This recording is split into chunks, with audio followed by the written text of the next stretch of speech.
ये काल भगवान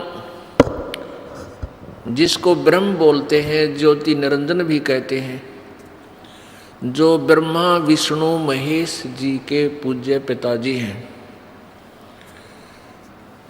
इसको श्राप लगा हुआ है 1,00,000 मानव शरीरधारी प्राणियों के सूक्ष्म शरीर से गंध निकाल कर खाने का।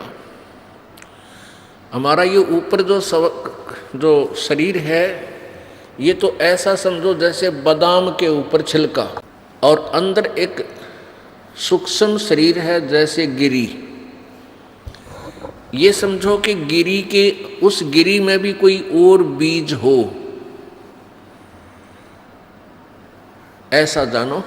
तो ऐसे इस शरीर के अंदर ये सूक्ष्म शरीर है, और सूक्ष्म शरीर के अंदर ये जीव रहता है, और सूक्ष्म शरीर के ऊपर एक सूक्ष्म वासनाएं लिप्त हो जाती हैं। जैसे ये प्राणी पूरे जीवन में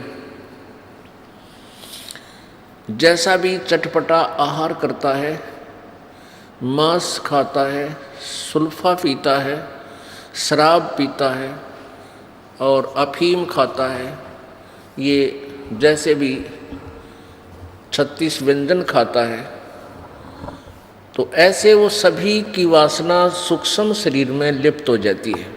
और जैसे आहार हम करते हैं इसका, इससे हमारा स्थूल शरीर स्वस्थ रहता है, ये कार्य करने योग्य रहता है, और उसके अंदर से और सूक्ष्म जो वासना होती है वो सूक्ष्म शरीर में ही जाकर लिप्त हो जाती है। फिर ये काल भगवान 1,00,000 मानव शरीरधारी प्राणियों को 21वें ब्रह्मांड में बनी हुई तपतशिला पर, तपतशिला एक बहुत सुनियोजित ऑटोमेटिक गर्म रहने वाली एक पत्थर की टुकड़ी है। जैसे तई होती है, तवी, एक बड़ी तई होती है, उसको उल्टा रख के और रोटियां बनाते हैं, उसको समझो सुल्टा कर ले ऐसे। वो बीच से पातर टाइप है, चारों तरफ से ऊपर ने है जैसे कटोरी टाइप।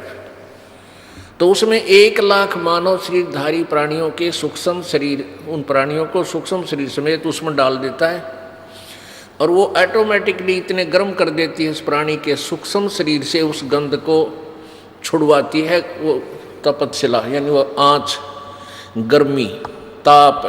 वहाँ पर जिस प्राणी ने अधिक व्यसन किए होते हैं, आप देखो इस काल की कितनी जबरदस्त चाल है।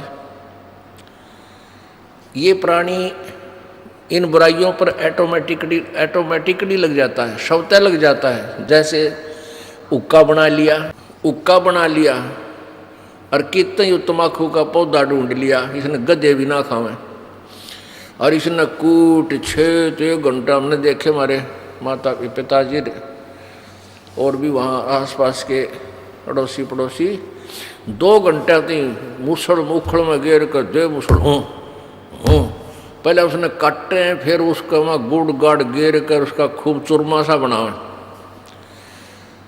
और फिर ओका बनाया, फिर आग बनाओ, एक चलम लाए, उस चलम में 36 और जुगाड़ जोड़े, और फिर उसमें भरका वो अड़ंगा और गुरुड़ गुरुड़, ये स्वाद ले, यो मन ले सारे आनंद।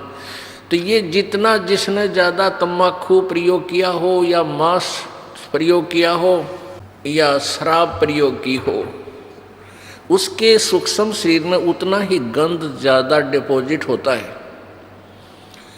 और फिर वो तपतशिला पर जब डाला जाता है तो वो बहुत समय तक उसमें, उसको अधिक समय तक तपतशिला पर भूना जाता है, क्योंकि उसमें गंध घना है, माल घना है उस काल का।